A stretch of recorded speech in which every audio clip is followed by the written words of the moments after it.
So ಇವೆಲ್ಲ ನಂಬರ್ಸ್ಗಳು increase ಆಗ್ತಾ ಇರೋದು ಯಾವ ಮಟ್ಟಕ್ಕೆ ಅಂತೇಳಿ ಇದರ ಮಧ್ಯದಲ್ಲಿ ಒಂದು ಸಾವು ಕೂಡ ವರದಿಯಾಗಿದೆ.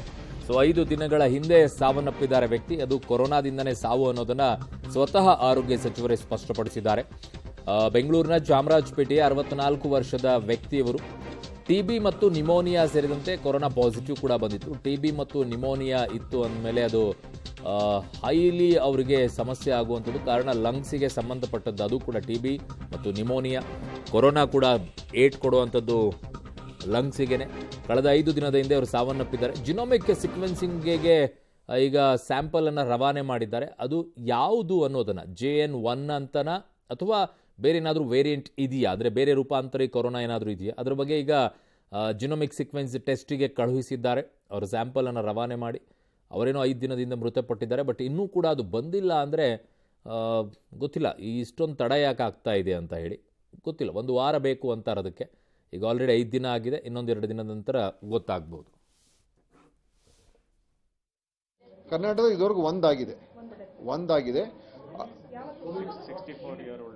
ಅವರು 64 ವರ್ಷ ಇರುವಂತ ಒಬ್ಬ ಮಹಿಳೆ, ಪುರುಷ. ಅದು 3 ದಿವಸ ಆಯ್ತು. 15 ಡಿಸೆಂಬರ್ 5 ದಿವಸ ಆಯ್ತು ಇವತ್ತಕ್ಕೆ. 5 ಮೇಲು ಅವರೊಬ್ಬರು ತೀರೋಗಿದ್ದಾರೆ. ಅವರಿಗೆ JN1 ಅಂತ ನಮ್ಗೆ ಇದನ್ನು ಗೊತ್ತಾಗಿಲ್ಲ. ಆದರೆ ಅದು ಏನಂತ ಹೇಳಿದ್ರೆ ಅವ್ರಿಗೆ ತೀರೋಗಿರೋದು ಕಾರಣಗಳು, ಅವ್ರಿಗೆ ಹಾರ್ಟ್ ಫೇಲಿಯರ್ ಆಗಿತ್ತು, ಪಲ್ಮನರಿ ಇದು TB ಇನ್ಫೆಕ್ಷನ್ ಆಗಿತ್ತು.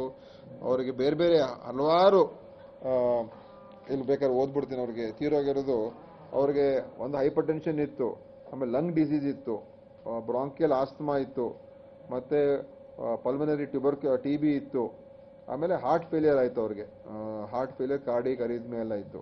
ಸೊ ಕಾರ್ಡಿಯೋಜೆನಿಕ್ ಶಾಕ್ ಆಗಿತ್ತು. ಸೊ ಆಲ್ಸೋ ಈ COVID-19 ಕೂಡ ಪಾಸಿಟಿವ್ ನಿಮೋನಿಯಾ ಇತ್ತು ಅವ್ರಿಗೆ. ಅದು ಕೂಡ ಬಂದಿದೆ. ಮಲ್ಲಿಗೆ ಆಸ್ಪತ್ರೆ ತೀರೋದು ಅವರು. ನೇಟಿವ್ ಚಾಮರಾಜಪೇಟೆ ಬೆಂಗಳೂರು. ನೇಮ್ ಹೇಳಕ್ಕಾಗಲ್ಲ ನಾವು. ಚಾಮರಾಜಪೇಟೆ ಬೆಂಗಳೂರು. ಸೊ ನಮ್ಮಲ್ಲಿ ಒಬ್ಬರಾಗಿದೆ 5 ದಿವಸದ ಹಿಂದೆ. ಬಟ್ ಬಹಳಷ್ಟು ಕೋಮಾರ್ಬಿಡಿಟೀಸ್ ಅವರಲ್ಲಿ